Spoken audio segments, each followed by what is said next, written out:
ये दूसरी मोदी की गारंटी भी लिख लीजिए। विधानसभा के पहले सत्र में ही सीएजी रिपोर्ट टेबल पर कर दी जाएगी। ये सिर्फ हरियाणा का अपमान नहीं, ये भारतीयों का अपमान है, हमारे संस्कारों का अपमान है, हमारे चरित्र का अपमान है। मैं दिल्ली वासियों, एक परिवार के सदस्य के नाते आपका ख्याल रखूंगा। सरकारें, ये झूठ बोलने वालों को पता नहीं है, सरकारें ऐसे नहीं चलती है। और इसलिए जो भी अच्छा है,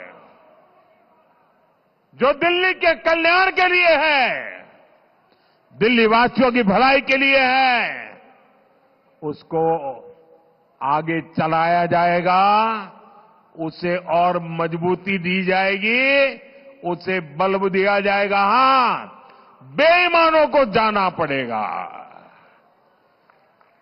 जिस काम के लिए पैसे हैं, टैक्स पेयर के पैसे, गरीब के लिए जो काम हो रहा है, उनके लिए ही जाएंगे।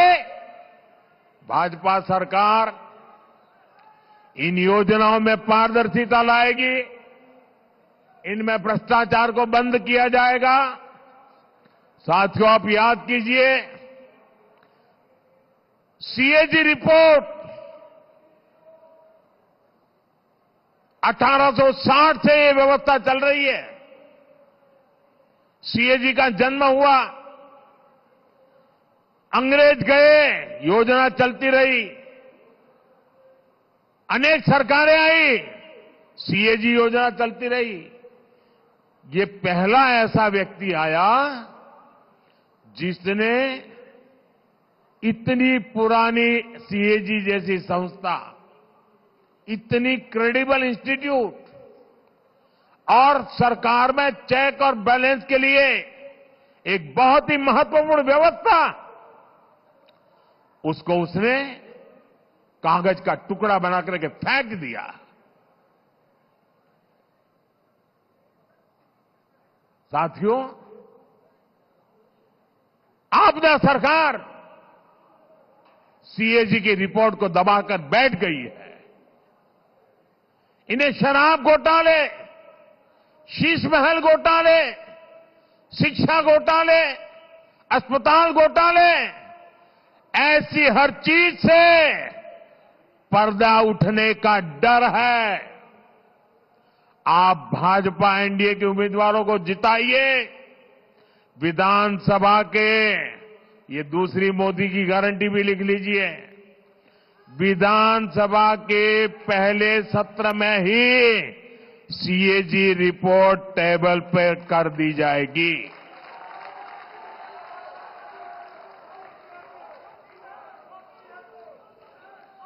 साथियों, ये आपदा वाले इतने अहंकार में डूबे हैं कि खुद को दिल्ली के मालिक समझ बैठे हैं।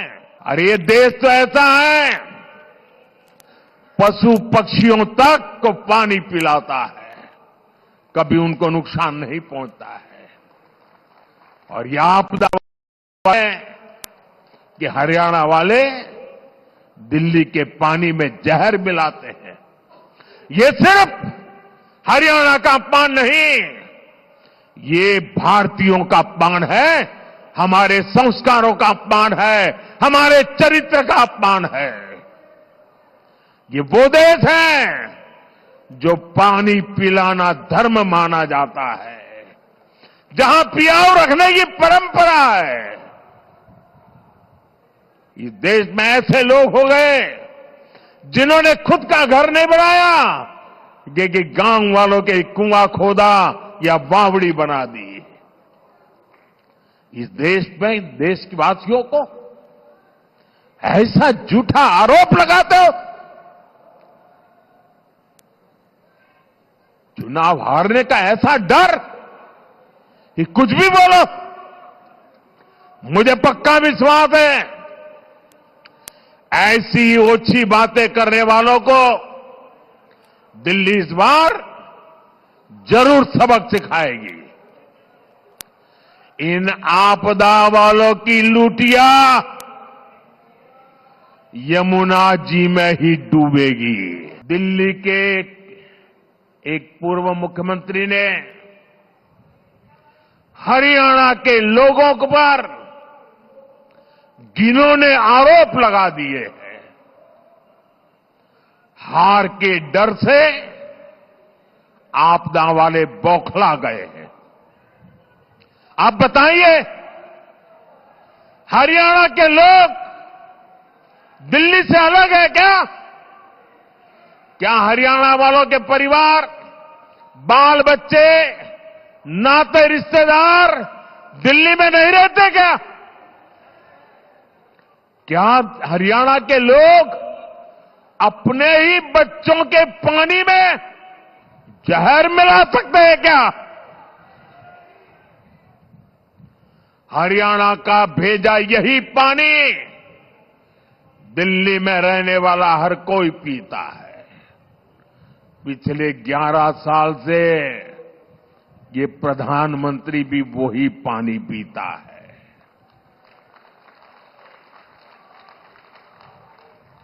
हरियाणा का भेजा यही पानी दिल्ली में रहने वाले हमारे सारे न्यायाधीश, सारे न्यायमूर्ति, सभी हमारे सम्मानित सदस्य भी पीते हैं।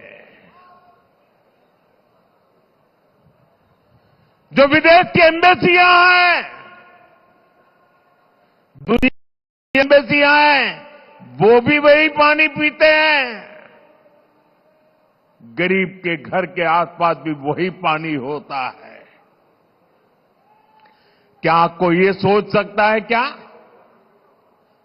कि मोदी को जहर देने के लिए हरियाणा बीजेपी की सरकार ने पानी में जहर डाल दिया? क्या बोल रहे हो? क्या देश के न्यायाधीशों को जहर पिला करके मारने का षड्यंत्र चल रहा था क्या? क्या बोल रहे हो? मेरे दिल्ली वासियों, गलती माफ करना वो भारत के नागरिकों का उदार चरित्र है, लेकिन जानबूझ करके बदिरादे से पाप करने वालों को न दिल्ली कभी माफ करता है, न देश कभी माफ करता है। आपने 21वीं सदी के पहले 14 साल देखे हैं।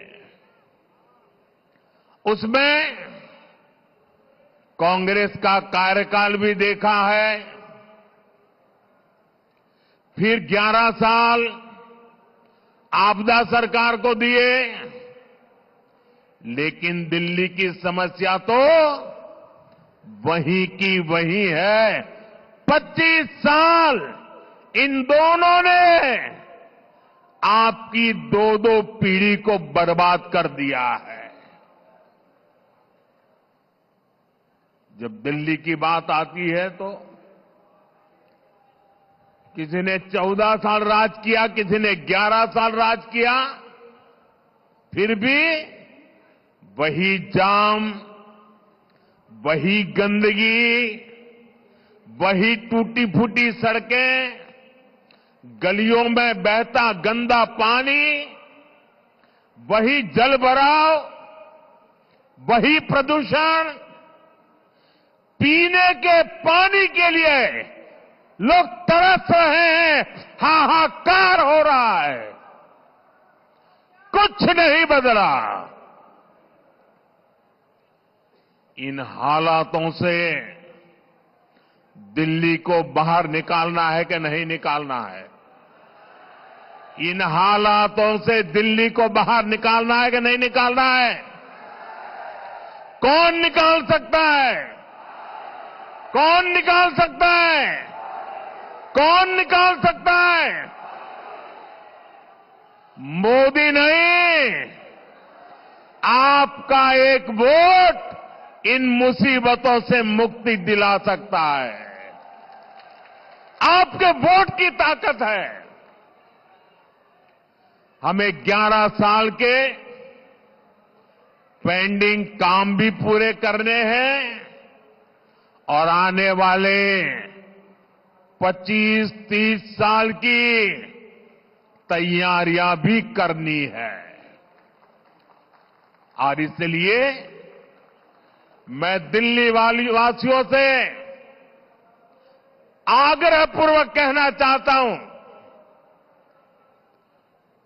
मोदी को दिल्ली की सेवा करने का कुछ मौका दीजिए।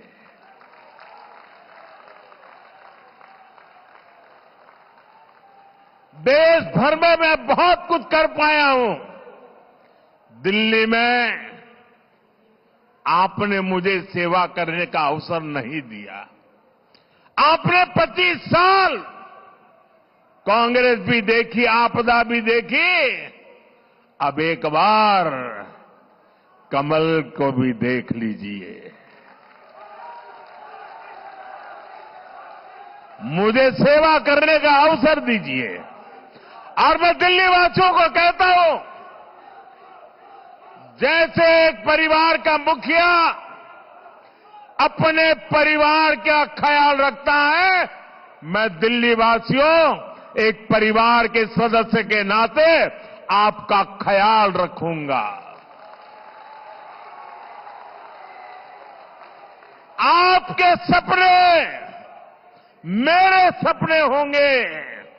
आपके सपनों को पूरा करने के लिए मैं अपना समय, शक्ति, बुद्धि जो कुछ भी है आपके लिए खपा दूं।